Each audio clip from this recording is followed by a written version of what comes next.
Ajaib, ajaib, ajaib Kau Tuhan. Allah yang dahsyat, Allah yang berkuasa. Allah yang menyertai langkah-langkah hidup orang benar. Dan penyertaan-Mu itu sempurna. Terima kasih Tuhan. Terima kasih, kami percaya kedahsyatan-Mu ada di tempat ini. Kehadiran-Mu nyata bagi kami. Kau sedang berbicara kepada kami secara pribadi. Mari Roh Kudus, celikan mata rohani kami, bukakan telinga rohani kami. Hati pikiran kami taklukkan di bawah kuasa otoritas firman-Mu. Berbicaralah, sampaikanlah firman-Mu ya Roh Kudus. Dan biar kebenaran itu mengubahkan kehidupan kami. Kami percaya pengurapan-Mu ada di tempat ini. Dalam nama Tuhan Yesus Kristus. Yang percaya katakan amin. Haleluya. Shalom. Shalom. Senang sekali bisa kembali lagi bersama Bapak Ibu Saudara yang luar biasa. Orang-orang yang dahsyat, orang-orang yang berani. Ya, haleluya. Ya, kami baru kembali dalam perjalanan Rekindle the Fire. Ya, luar biasa. Terima kasih untuk bantuan support Bapak Ibu Saudara jemaat Tuhan yang luar biasa untuk doa, dana dan semuanya. Kita bisa melakukan pekerjaan yang besar. Ini baru tahap pertama. Tahap kedua kita akan melakukan perjalanan kembali untuk ke Sulawesi Barat dan seterusnya sampai Pulau Sulawesi ini bisa dijangkau, ya. Dan hal ini dibutuhkan untuk apa? Keberanian untuk melakukan. Amin. Ini ada keberanian untuk melakukan. Nah, jadi dalam hidup ini kita harus mempunyai keberanian, baik keberanian untuk hidup dan atau untuk melangkah maju atau untuk berjuang dan seterusnya. Keberanian ini memang kalau di luar Tuhan ini akan disalahgunakan, ya. Ke depan di bulan September nanti kita akan ada event berikutnya lagi yang luar biasa. Event rock man dan rock woman, ya. Kita akan bersama-sama ada camp ya rock man dan rock woman. Catat baik-baik tanggalnya, tanggal 9 sampai tanggal 11 September di Misiliana, Toraja. Sebentar akan ada pengumuman lanjutnya kepada siapa, pendaftaran dan semuanya. Nah, ini mari kita bersama-sama ya, rockman, rockwoman, para pria dan wanita, ya tidak peduli sudah menikah atau belum menikah, ya harus ikut bersama-sama karena kita akan lebih diperlengkapi sebagai pria dan wanita kerajaan Allah yang luar biasa. Nah, jadi hal-hal seperti ini dibutuhkan keberanian untuk melakukannya. Sebab kalau tidak maka dunia akan melakukannya. Kalau gereja tidak menggapai kesempatan ini, maka dunia yang akan melakukannya. Dan sudah tahu kalau dunia yang melakukannya, kita akan terhilang dari potensi, kemampuan dan anugerah Tuhan yang Tuhan sudah berikan dalam kehidupan kita untuk menyatakan kerajaan Allah. Kalau keberanian ini dilakukan di luar Tuhan, maka akan melahirkan hal-hal yang negatif. Keberanian itu bisa menguasai emosi kita sehingga yang terjadi adalah pertengkaran, saling berkelahi, berani memukul orang, berani dan yang lain, bahkan berani memukul istri juga berani memukul suami. Ya, kalau keberanian ini di luar Tuhan. Oleh karena itu saudara yang memiliki, dan saya percaya bahwa kita semua telah diberikan the born spirit oleh God. Jadi kita harus berani untuk melakukan apa yang Tuhan mau, apa yang Tuhan ingin kerjakan. Ya, jangan hanya sampai pada taraf saya mau, tapi mari bersama-sama kita melakukannya. Ada bagian-bagian yang bisa kita lakukan.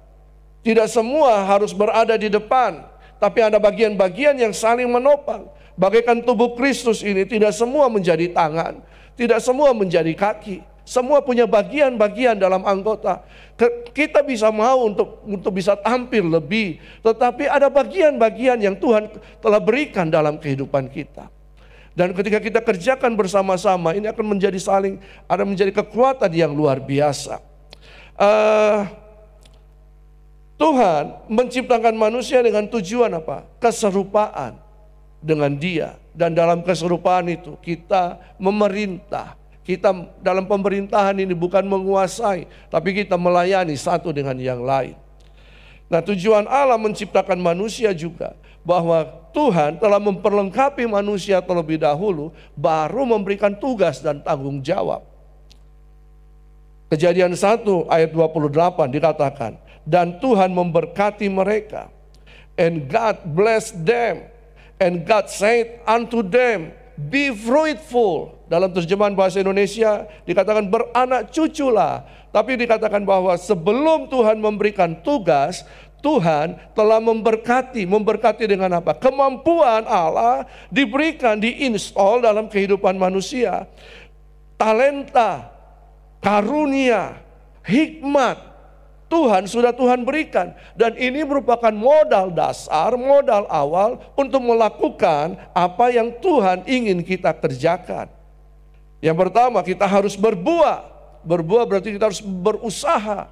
Kita harus mengerjakan sesuatu. Dan kemudian buah itu harus makin bermultiplikasi, bertambah banyak, berkembang dengan luar biasa. Dan kemudian buah itu harus memenuhi bumi ini. Buah itu bukan hanya sekedar memenuhi, tapi menguasai bumi ini. Ya, kita harus satu produk yang kita keluarkan, yang kemudian produk ini akan bertambah banyak, memenuhi, dan kemudian menguasai. Ini kehendak Tuhan. Jadi kita harus sadar bahwa Tuhan memberkati kita terlebih dahulu, baru memberikan tugas dan tanggung jawab. Saya membaca sebuah quotes, saya mendengar sebuah quotes yang saya lupa dari siapa. Ketika saya buka salah satu status di WA, quotes ini muncul dan quotes ini begitu lucu. Dikatakan begini, ada 3 ciri orang bodoh yang paling menyebalkan. Maafkan saya, tapi ini dikatakan begini, 3 ciri orang bodoh yang paling menyebalkan. Yang pertama, orang bodoh yang selalu merasa paling benar. Orang bodoh yang selalu yakin bahwa dirinya paling benar sedunia. Ya, dan orang lain selalu salah. Yang kedua dikatakan begini, orang bodoh yang sombongnya luar biasa. Sudah tahu bodoh, tapi tetap menyombongkan diri. Ya. Yang ketiga dikatakan begini, orang bodoh yang selalu menyepelekan orang lain. Sudah tahu dirinya bodoh, tapi tetap mau membuat orang lain tidak ada artinya, menyepelekan orang lain. Nah, lalu dikatakan begini, makanya selalu ada orang-orang bodoh di sekitar kita yang menyadari dirinya punya potensi tetapi tidak mau belajar. Dirinya punya potensi tetapi tidak mau berusaha dan tidak mau berjuang. Dalam quotes itu. Dan saya percaya bahwa kita di sini adalah orang-orang yang berani. Amin. Dan quotes ini tidak berlaku di sini. Tapi kalau ada, mari kita bertobat bersama-sama. Nah, Allah memberikan kita kuasa dan otoritas untuk mengerjakan tujuan-tujuan Allah dalam kehidupan kita. Allah memberikan keberanian demi keberanian dalam kehidupan kita. Dan saya percaya saya dan saudara telah diinstal oleh Roh Allah keberanian untuk melakukan kehendaknya. Ada banyak kisah di dalam Alkitab. Kalau saya sebutkan satu persatu kita tidak akan cukup waktu. Ada banyak kisah di mana orang-orang berani itu muncul di saat yang memang saat-saat yang sangat genting. Tapi mereka berani untuk menghadapi keadaan yang ada. 2 contoh saja, Yusuf berada di penjara, seharusnya dia tidak bisa melakukan apa-apa. Tapi Tuhan memberikan dia hikmat dan keberanian, sehingga dia menjadi pengelola di mana dia berada, di rumahnya Potifar maupun di dalam penjara. Bahkan untuk mengelola seluruh Mesir, bahkan dikatakan bukan hanya seluruh Mesir, melalui tangannya dia bisa menjadi penyuplai gandum untuk bangsa-bangsa yang sedang kekeringan. Bagi saya untuk mengambil chance ini mungkin agak berat. Tetapi Yusuf berada di tengah situasi yang tidak memungkinkan, tetapi dia berani untuk mengambil kesempatan ini. Yang kedua, Daniel merupakan orang buangan, orang yang ditawan, yang dibuang. Anak muda yang dibuang. Lalu dia melewati 3 pemerintahan. Dia menjadi besar dan dewasa, berada di daerah pembuangan. Dan pada pemerintahan Darius, keluar sebuah statement yang berkata, tidak ada permintaan, tidak ada doa yang dipanjatkan hanya kepada kaisar, kepada raja. Lalu apa yang Daniel lakukan? Dia tetap mengambil keputusan untuk menyembah Tuhan 3 kali sehari. Dan yang terjadi, dia dibuang di gua singa. Tapi dia tetap berani untuk menghadapi tantangan itu.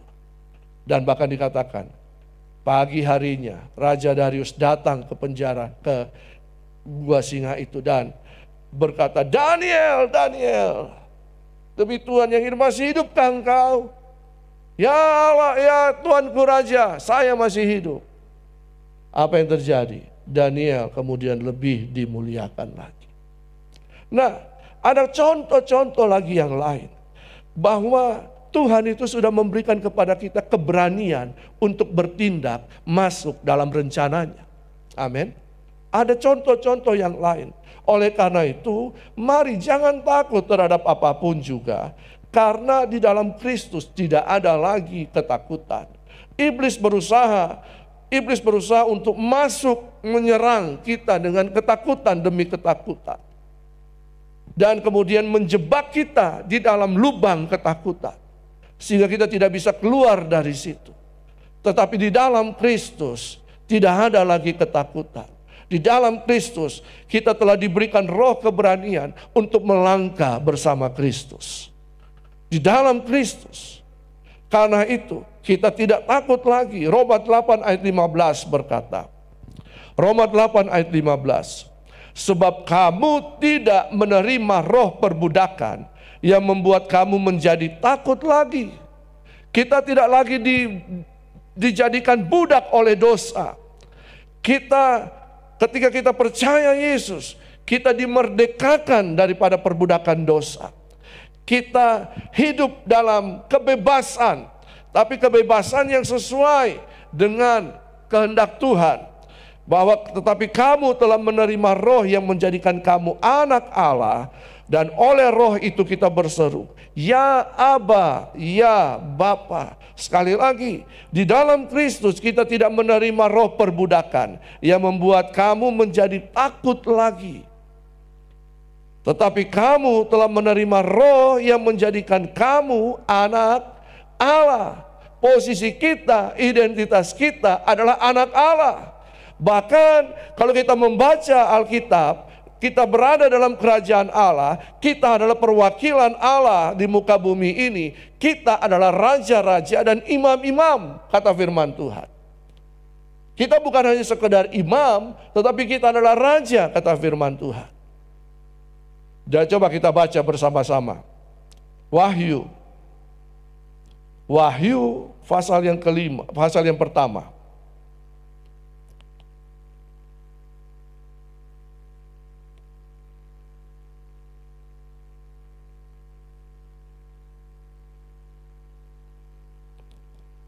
Ya, ayat yang kelima.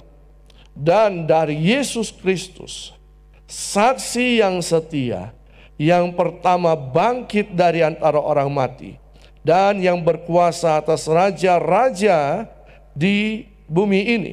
Bagi Dia yang mengasihi kita dan yang telah melepaskan kita dari dosa kita oleh darahnya, kita telah ditebus oleh darah Kristus. Kristus penebus kita, Dia juru selamat kita, tetapi Dia bukan hanya sekedar juru selamat, Dia adalah Raja, ya. Dan yang telah membuat kita menjadi suatu kerajaan, menjadi imam-imam bagi Allah Bapanya. Bagi Dialah kemuliaan dan kuasa sampai selama-lamanya. Amin. Di sini dalam terjemahan di bahasa Indonesia dikatakan menjadi suatu kerajaan. Dalam terjemahan yang lain dikatakan menjadi raja-raja dan menjadi imam-imam bagi Allah. Bahwa saya dan saudara adalah raja dan imam bagi Allah. Karena itu kita dipercayakan menjadi perwakilan Allah di muka bumi ini untuk mengolah bumi ini. Ya, kita punya kuasa dan otoritas. Kita punya kuasa dan otoritas yang telah diberikan oleh Raja, oleh Yesus Kristus. Untuk apa? Berkuasa atas bumi ini, mengelola bumi ini. Jadi, jangan takut lagi.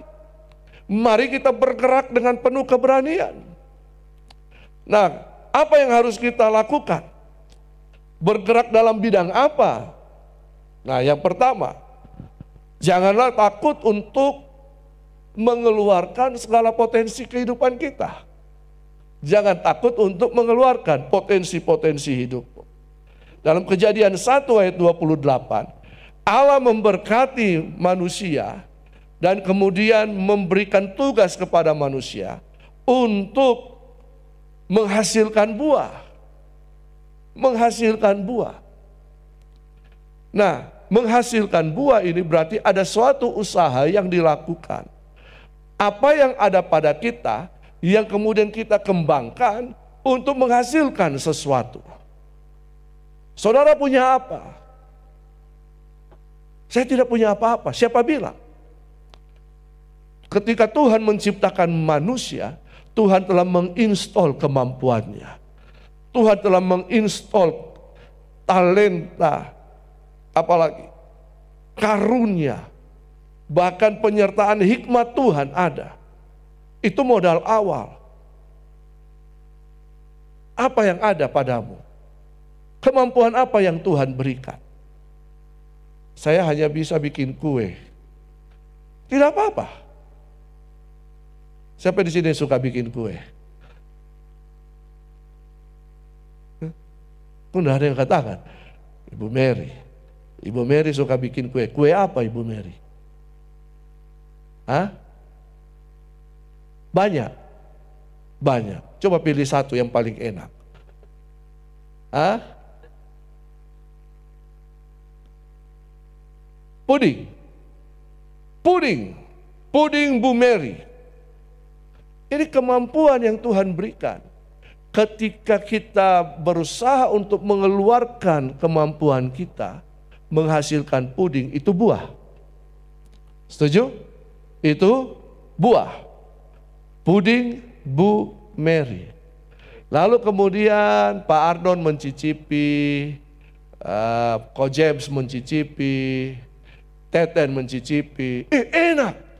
Puding Bu Mary, karena gratis, enak. Tapi memang enak. Lalu kemudian memberitahukan kepada orang lain, kalau kamu mau makan puding, pesan puding Bu Mary.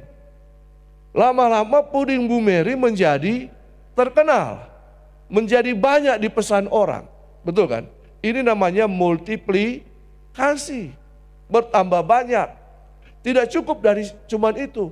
Bu Mary harus mengembangkan tata kelola manajerial yang baik. Ini maksud tata kelola kerajaan Allah.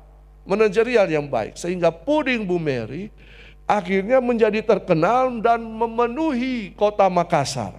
Sehingga kalau orang datang dari luar selalu tahunya puding Bu Mary. Kalau orang juga mau bikin acara selalu tahunya puding Bu Mary. Dan kemudian tidak ada yang lain, berarti puding Bu Mary telah menguasai kota Makassar. Ini yang diinginkan oleh Tuhan. Amin.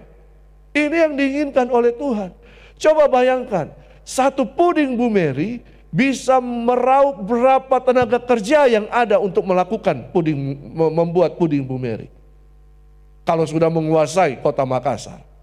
Banyak kan? Banyak kan?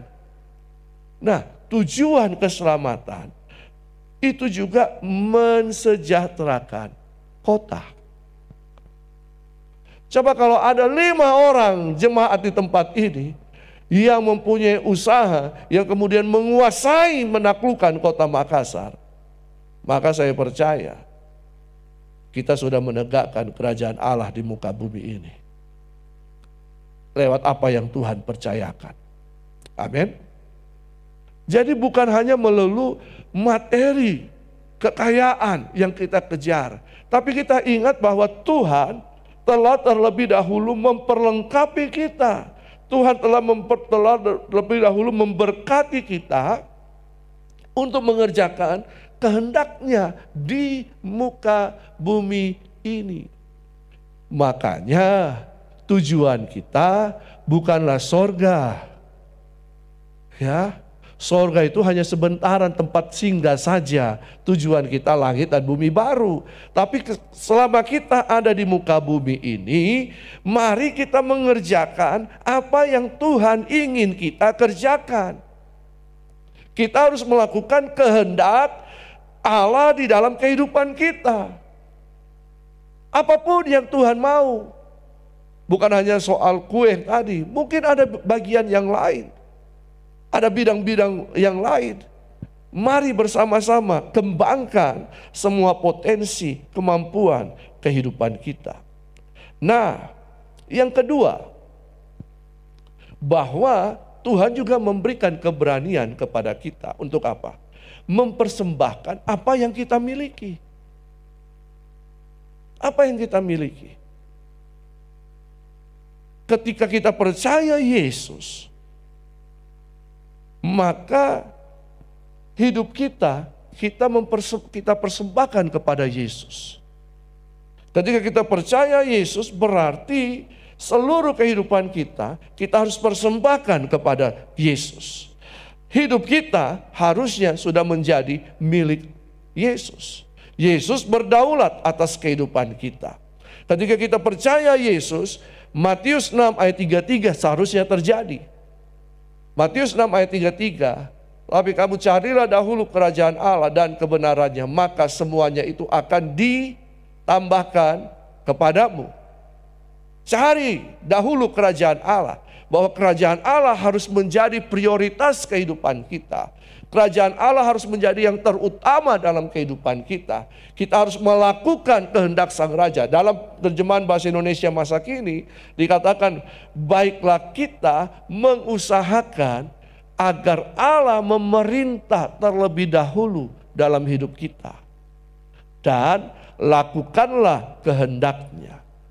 Baiklah hidup kita diperintah dulu oleh Allah. Bahwa kerajaan Allah itu harus termanifestasi dalam kehidupan kita. Kerajaan Allah itu harus memerintah kehidupan kita. Kerajaan Allah itu harus menggerakkan kehidupan kita. Dan untuk apa? Melakukan kehendaknya. Roma 12 berkata, persembahkanlah tubuhmu sebagai persembahan yang hidup, yang kudus, yang berkenan kepada Allah. Itu adalah ibadahmu yang sejati. Berarti begini, kehidupan kita ini milik Tuhan. Setuju? Karena hidup ini sudah menjadi milik Kristus. Jadi apapun yang kita kerjakan, apapun yang kita terima, itu adalah milik Kristus. Seharusnya keberanian untuk mempersembahkan apa yang ada dalam kehidupan kita itu sudah harus diwujud nyatakan. Kita tidak hanya meminta Tuhan berkati saya, tapi dengan konsep bahwa Tuhan sudah memberkati kita terlebih dahulu, harusnya tanpa kita meminta berkat itu sudah mengikuti kita. Tapi pengajaran yang salah adalah bahwa kita harus mengejar, kita harus berusaha untuk mengejar materi terlebih dahulu. Lalu kemudian ketika kita mendapatkan materi itu, baru kita pilah-pilah. Oh ini untuk Tuhan, oh ini untuk ini, oh ini untuk saya. Tapi tidak demikian. Bahwa kalau kita hidup kita adalah milik Kristus. Semua yang kita punya adalah milik Kristus. Amin. Amin. Saudara, nafas kita bukan milik kita. Setuju? Setuju? Tuhan mau ambil bisa. Karena nafas ini hanya titipan. Suatu saat dia akan ambil kembali. Tapi kita harus mempertanggungjawabkan apa yang telah kita kerjakan di bumi ini. Dalam hidup kita, Tuhan telah memberkati kehidupan kita luar biasa. Tapi ingat, ada hak, ada kewajiban. Iya kan? Ada hak, ada kewajiban. Hak kita untuk menerima pemeliharaan. Hak kita untuk disertai, betul kan? Hak kita untuk ditolong. Tapi apa kewajiban kita kepada Allah? Persembahkan hidup kita sepenuhnya kepada Dia. Berarti apa yang ada pada saudara itu milik Allah. Paham maksud saya? Apa yang ada pada kita itu milik Allah, bukan milik kita. Jadi kalau Tuhan mau, anakku, Tuhan menggerakkan hati kita, anakku, tabur, anakku, beri, anakku, kasih. Siapa yang menjadi pemilik? Siapa yang menjadi pemilik? Ini harus kita sadari. Karena semuanya bukan milik kita. Tapi seringkali kita berkata, Tuhan, kayak Ananias dan Safira. Ini suatu pelajaran bagi gereja Tuhan di awal-awal. Sudah betul begitu harganya? Iya, betul. Tiba-tiba, saya tidak kasih takut saudara. Tetapi marilah kita bertindak benar di hadapan Tuhan. Amin. Marilah kita bertindak benar di hadapan Tuhan. Kalau kita berkata begini, banyak pengajaran tentang perpuluhan misalnya. Perpuluhan, itu tidak benar. Itu tidak, tapi saudara, seringkali kita tidak sadar bahwa begini, apa yang ada di dalam Alkitab, itu harus kita kerjakan. Ya. Kenapa sampai Tuhan memberikan peringatan kepada dalam kitab Maleakhi? Dari awal, dari kejadian, Tuhan sudah berbicara tentang memberi. Tuhan sudah berbicara tentang kembalikan. Sampai, kan dalam perjanjian baru tidak ada, Pak Pendeta. Iya, karena dari lifestyle kehidupan mereka, mereka sudah mengerjakan akan hal ini. Siapa yang membedakan perjanjian baru dalam Alkitab kita? Perjanjian lama, perjanjian baru. Siapa yang membedakan itu? Tuhan? Tidak. Yang membedakan ahli-ahli teologi. Yang membagi ini. Iya kan? Dia bagi. Tetapi tidak ada yang namanya bahwa kita hanya mementingkan perjanjian lama, melupakan perjanjian baru. Suka perjanjian baru, tidak suka perjanjian lama. Karena Alkitab kita, perjanjian lama dan perjanjian baru itu merupakan satu rangkaian. Tidak akan ada perjanjian baru tanpa perjanjian lama. Perjanjian lama, perjanjian baru merupakan rangkaian dari perjanjian lama. Yesus pun banyak berbicara tentang perjanjian lama. Iya kan? Yesus pun juga mengajar pemberian dari perjanjian lama. Nah, seringkali Maleakhi itu bukan. Nah, ini yang salah dalam konsep kita. Coba kita baca. Saya akan mengajar sedikit tentang Maleakhi 1. Maleakhi pasal yang ketiga, ayat yang ke 1 sampai 10. Coba kita baca ya.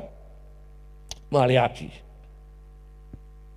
Terserah saudara mau percaya saya atau percaya firman, terserah. Yang penting saya sudah menyampaikan dulu. Ya, nah Maleakhi coba kita bahas satu-satu, waktu kita masih ada sedikit. Lihat, aku menyuruh utusanku supaya ia mempersiapkan jalan di hadapanku. Dengan mendadak Tuhan yang kamu cari itu akan masuk ke baitnya. Malaikat perjanjian yang kamu kehendaki. Siapa malaikat perjanjian ini? Ini berbicara tentang Yesus.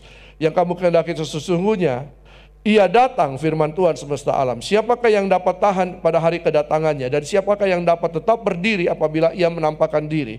Sebab ia seperti api tukang pemurni logam dan seperti sabun tukang penatu. Ia akan duduk seperti orang yang memurnikan, mentahirkan. Ia mentahirkan orang Lewi. Siapa orang Lewi ini? Orang yang suku yang dikhususkan untuk melayani di kemah suci. Iya kan? Mereka adalah imam. Tapi dalam perjanjian baru tadi kita baca bahwa Tuhan tidak lagi mengkhususkan satu suku, tapi Tuhan mengkhususkan apa? Seluruh orang yang percaya kepadanya menjadi raja-raja dan imam-imam. Amin. Nah, kenapa sampai orang Lewi? Ia mentahirkan orang Lewi, menyucikan mereka seperti emas dan seperti perak, supaya mereka menjadi orang-orang yang mempersembahkan korban yang benar kepada Tuhan. Mempersembahkan apa? Korban yang benar. Kenapa sampai Lewi dikatakan? Karena kalau kita baca Maleakhi pasal 1, coba kita kembali. Ternyata Maleakhi ini berbicara tentang bagaimana kita bisa mempersembahkan korban persembahan yang benar di hadapan Allah. Dari ayat yang ke-6 situ, pencemaran korban-korban. Seorang anak menghormati bapaknya dan seorang hamba menghormati tuannya. Jika aku ini bapa, di manakah hormat yang kepadaku itu? Jika aku ini Tuhan, di manakah takut yang kepadaku itu? Firman Tuhan semesta alam kepada kamu, hai para imam yang menghina namaku. Tetapi kamu berkata, dengan cara bagaimanakah kami menghina namamu? Ayat 7, kamu membawa roti cemar ke atas mezbahku, tetapi berkata, dengan cara bagaimanakah kami mencemarkannya? Dengan cara menyangka meja Tuhan boleh dihinakan. Aha.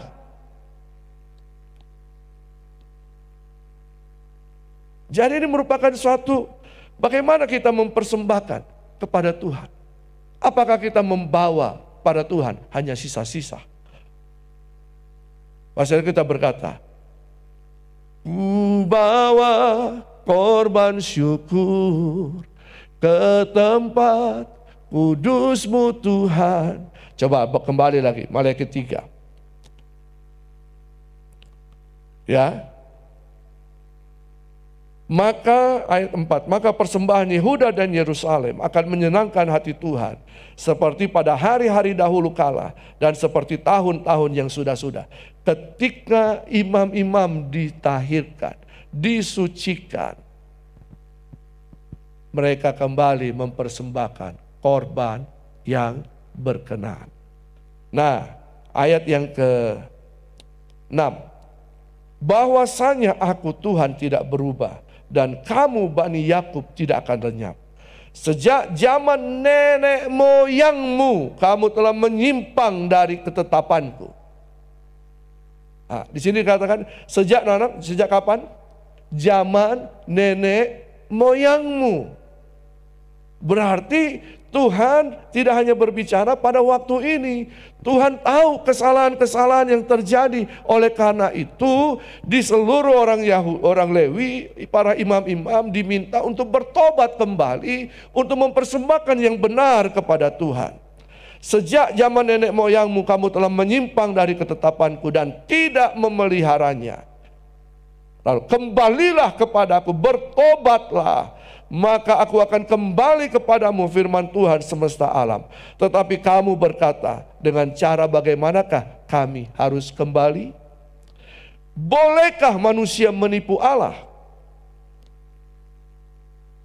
Namun kamu menipu aku. Dengan apa? Dengan membawa persembahan yang tidak berkenan.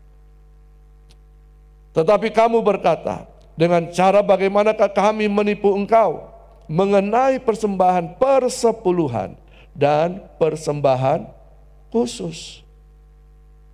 Siapa yang bicara ini? Heinze? Siapa yang bicara ini? Tuhan yang bicara ini. Tuhan yang bicara ini. Coba cek kehidupan kita. Bagaimana usaha kita, bisnis kita, pekerjaan kita. Coba kita perhatikan. Karena kalau kita tidak membawa yang benar, maka ini yang akan terjadi. Ini bukan takut jemaat Tuhan, tapi kami mau supaya jemaat itu mengalami anugerah Tuhan, kemurahan Tuhan, kelimpahan Tuhan. Tidak ada para pemimpin yang ingin supaya jemaatnya miskin. Tidak ada. Dan Tuhan juga tidak ingin kita terjebak dalam kemiskinan. Apalagi kemiskinan jasmani dan kemiskinan rohani. Oleh karena itu pengajaran harus disampaikan.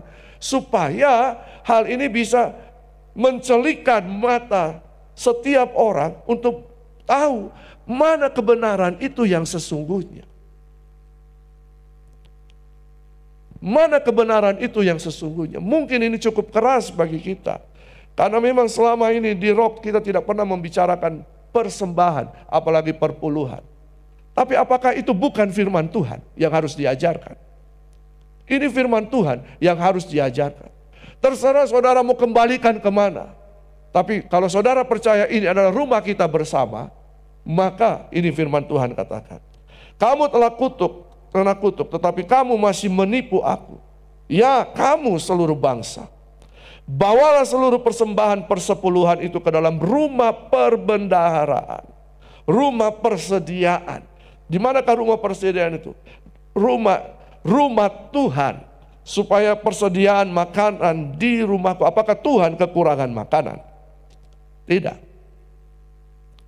Apakah Tuhan kekurangan duit? Tidak. Tuhan tidak punya duit. Tapi Tuhan punya seisi bumi. Amin. Nah, lalu dikatakan di sini. Dan ujilah aku.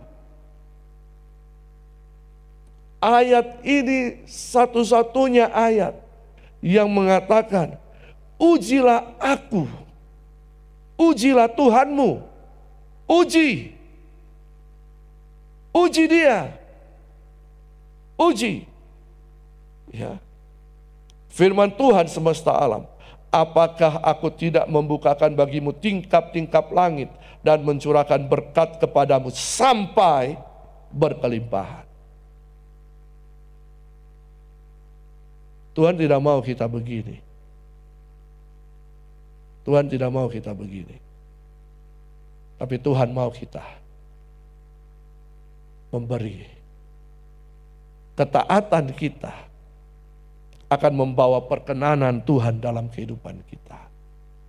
Kalau Tuhan berkenan, maka dikatakan di sini, aku akan membuka bagimu tingkap-tingkap langit dan mencurahkan berkat kepadamu. Sampai apa? Sampai Yohanes 10 ayat 10. Pencuri datang, membunuh, mencuri, membinasakan. Aku datang supaya kamu mempunyai hidup dan hidup dalam kelimpahan. Amin. Hidup dalam kelimpahan. Dalam perjalanan ini saya melihat penyertaan Tuhan itu sungguh luar biasa. Kalau mau dihitung-hitung dananya, tidak cukup. Tapi kita bekerja karena kita percaya Tuhan sudah memberkati kita terlebih dahulu. Tinggal keberanian untuk melangkah.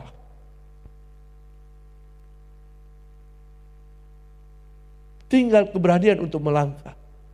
Ketika visi ini kemudian digaungkan, Tuhan mulai buka. Di Palu, di Gorontalo, kota Mobagu, di mana ada Rock, di situ mereka berkata, bahkan sampai di Manado, waduh luar biasa.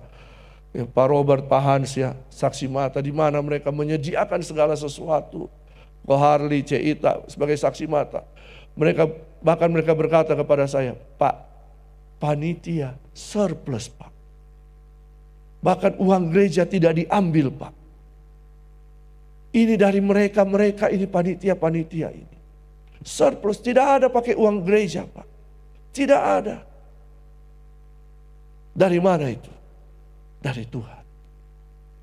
Dari Tuhan.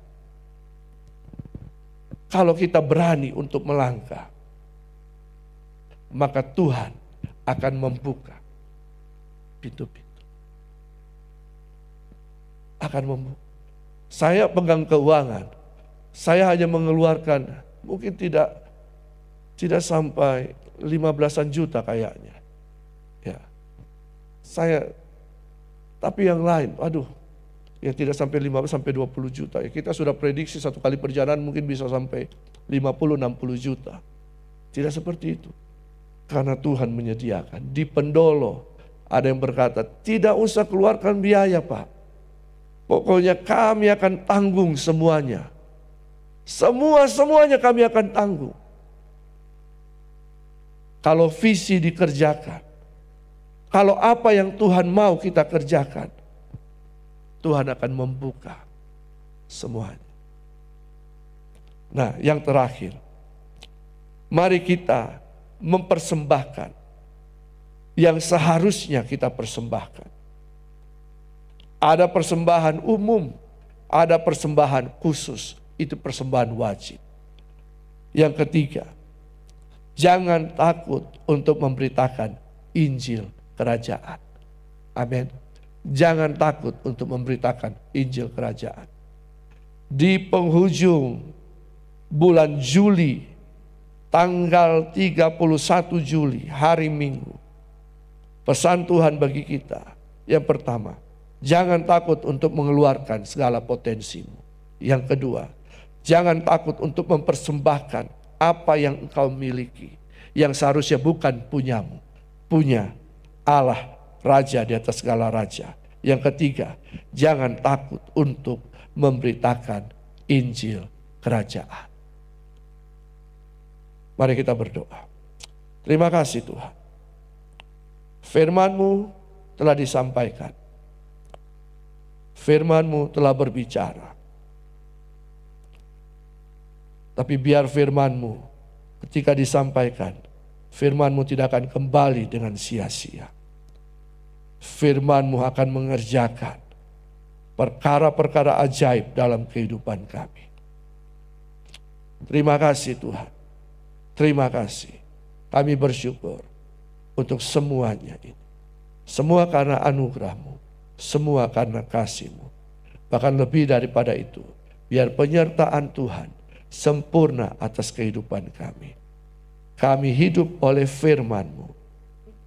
Kami melangkah bersama firman-Mu. Kami menang karena firman-Mu. Dalam nama Tuhan Yesus, yang percaya katakan, amin.